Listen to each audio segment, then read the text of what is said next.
Welcome back to another iDoctor UK video. In this video, I'm going to be replacing the battery on a Samsung S9. I've already put it onto the heat mat and it's been sat here at 80 degrees for about 10 minutes or so. So it's ready for the glass to be removed from the back. We only need a few tools for this repair. We're going to use some tweezers, a little suction cup, a plastic prying tool, and a crosshead screwdriver. And finally, of course, we'll need to use a battery.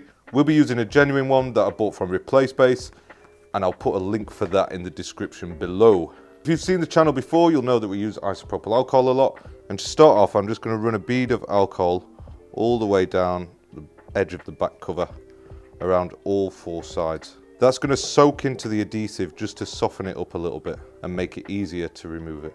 After the alcohol's soaked in for 5, take your razor blade and slide it in to make a small gap.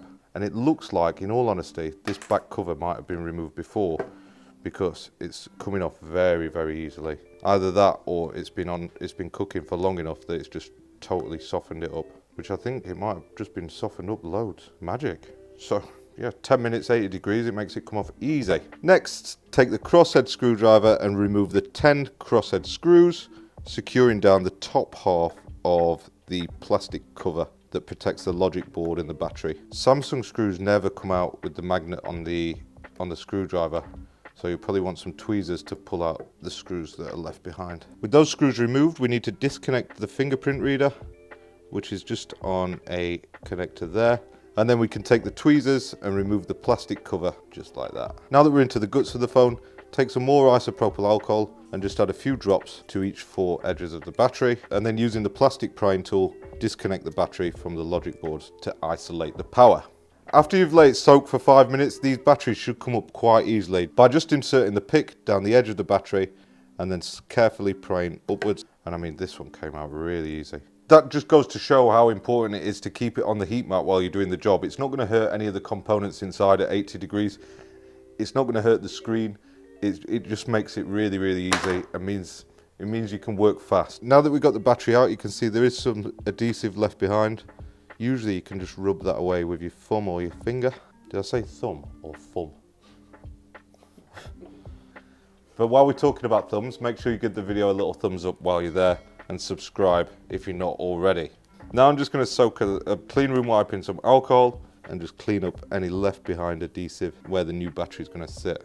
Now we can open up the new battery, and I believe these come with adhesive pre-installed, which it does. So just peel back the film.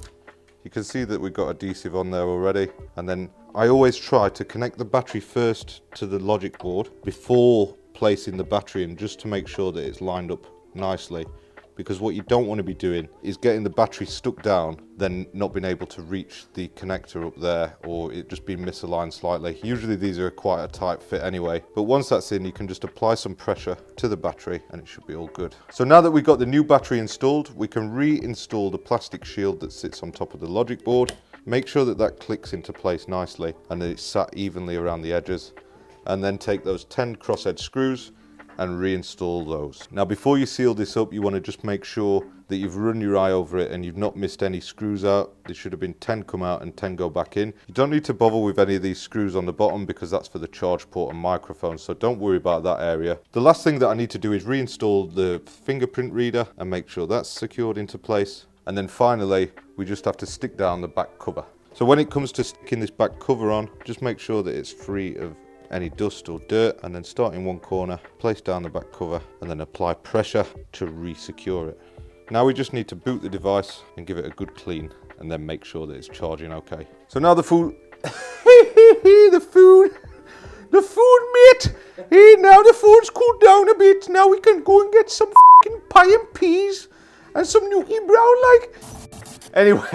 Anyway, now that that is all done and dusted, we've got a nice clean phone. We can make sure that it charges and works as it should. And we can see straight away that it's responded to the cable being inserted. So that just about wraps up this repair. Thank you as always for watching, and I'll see you in the next video.